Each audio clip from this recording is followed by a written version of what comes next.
Okay, itong San Miguel Beer ay ang balita mukhang na-impress dito sa laro nung bago nilang import na si Torren Jones.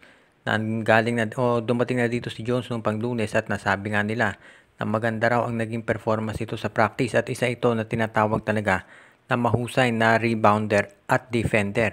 At ayon dito sa mga insiders, mukhang yan ang hinahanap ni Coach George Gallant na import. Yung mahusay sa depensa, pati na dito sa rebounding at yan daw ang gagawin nila na magiging focal point ng kanilang susunod na mga laro. Pero ang tanong ay kung magiging effective pa talaga to para dito sa San Miguel Beer. Dahil alam nga na natin na nung last 2 Commissioner's Cup Championships nila, ang naging import nila ay merong perimeter scoring katulad ni Chris Macolo at itong si Benny Boatwright. Pero mukhang nagdesisyon na itong si Coach George Gallant na ang gamitin nilang import ay itong si Torren Jones. Kaya tignan natin kung magiging epektibo ito. Alam natin, kinakailangan ng SMB na manalo na ng mga sunod-sunod na laro. Yes, Terra Firma yung kalaban nila sa susunod. Pero yung mga iba nilang laban magiging mabigat na yan. Lalo na at alam natin na mahuhusay yung mga imports ng kabilang koponan.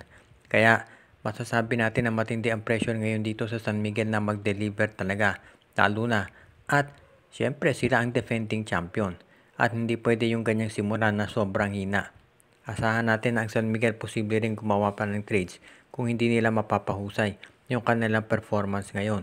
Kaya kung ikaw ang San Miguel, kinakailangan gumawa ka ng paraan para masiguro na yung pinili mong import ay hindi lang tama. Kung hindi, isa dun sa mga magiging magdadala sa'yo dito sa kampyonato. Dahil kinakailangan sa bandang huli, ang tanong, ito bang si Torren Jones ay kayang tapatan? Ito sila Ronde Hollis Jefferson, Justin Brownlee, at yung iba pang mga mabibigat na import na naglalaro ngayon dito sa Commissioner's Cup. Nanalo ang Barangay Ginebra dito sa una nilang laban dito sa Commissioner's Cup at kung sabi nga ni Coach Tim Cone, wala siyang nakitang rust dito sa Barangay Ginebra. At sa totoo lang, maganda yung naging chemistry nila sa bagong addition na si Troy Rosario kahit na nag-foul out itong si Troy. Maganda naging performance overall nitong Ginebra, particular na itong si Stephen Holt at as usual, yung mga players nila, sila Scotty, si Japet Aguilar, of course si Justin Brownlee, ay mga nag-deliver talaga. Kaya hindi na nakapagtataka na naging maganda ang performance ng Barangay Ginebra. Kaya asahan natin, sinabi ni Coach Tim Cone na sa mga darating na araw, ay lalo pa silang lalakas at gagawa ng paraan para gawin nila na maging mas maganda yung kanilang ilalaro. Kaya sa ngayon, itong Barangay Ginebra, asahan natin na gagawa ng paraan yan para masiguro na sa mga susunod na araw ay maging mas matindi yung kanilang performance na gagawin.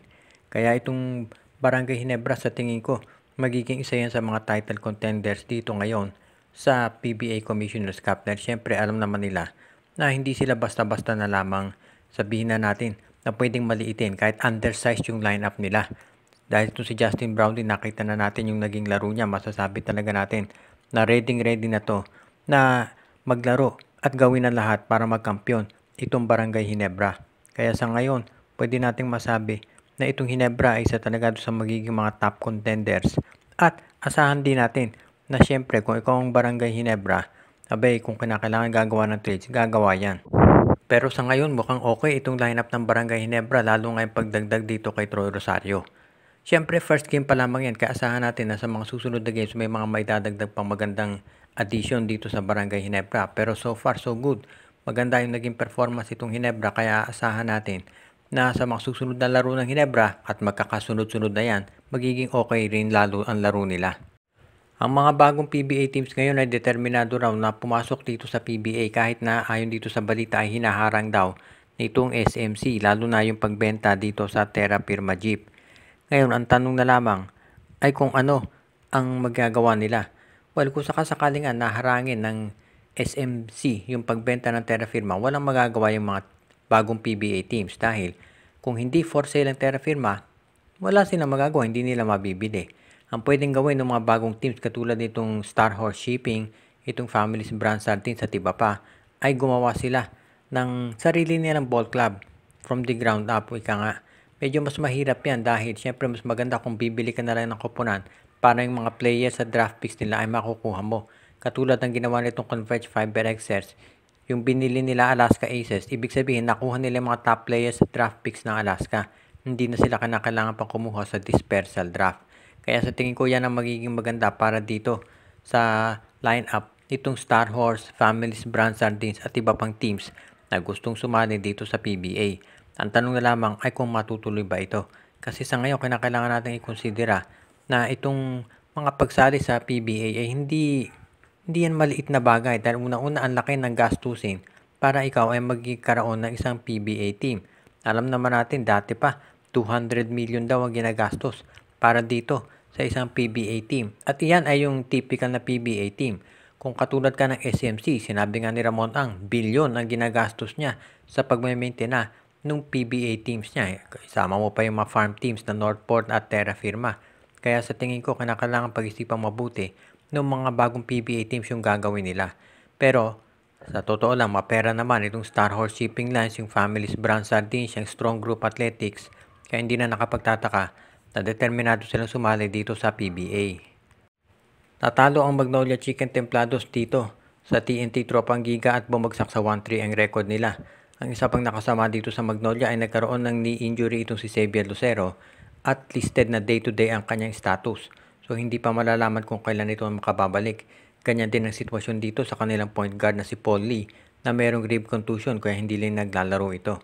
Naka 27 points at 14 rebounds itong si Ricardo Ratcliffe para dito sa Magnolia pero hindi yan sumapat dahil grabe nilaro ni Calvin Aftana. Naka 42 points ito at siyam na 3-point shots at naka 41 points naman itong si Ronde Hollis Jefferson. Bihirang mangyari na mayroong teammates na nakadal score ng parehong 40 points. Kaya hindi nakapagtataka na nanaig itong TNT Tropang Giga kontra dito sa Magnolia Chicken Templados. Ngayon, ang tanong na lamang ay kung ano ang gagawing move ng Magnolia.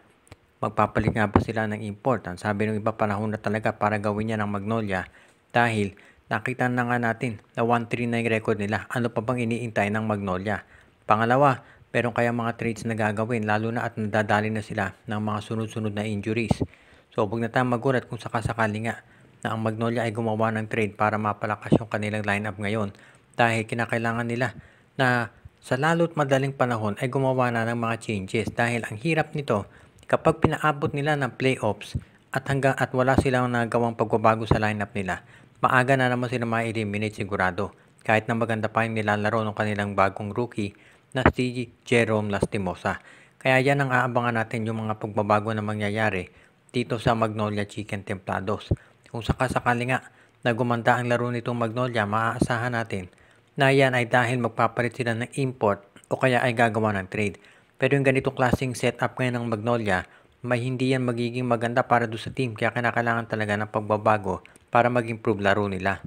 Shout out kay Joseph Pineda, kay Joshua Giray, Espejo at Rosales family, Edwin Carmona, pati na rin dito kay Ireneo Salangsang, binabati din natin, si Jonel Alagon at si Lino Valles family, Anthony Alon family, binabati din natin si Katsakino Dukusin, pati na rin si Dalmasio de Guzman, si Anthony Alon family, binabati din natin si Malyari Mascarinas, Katsakino Dukusin, Dexter Domer, Enju at ang iba pa nating mga taga-subaybay.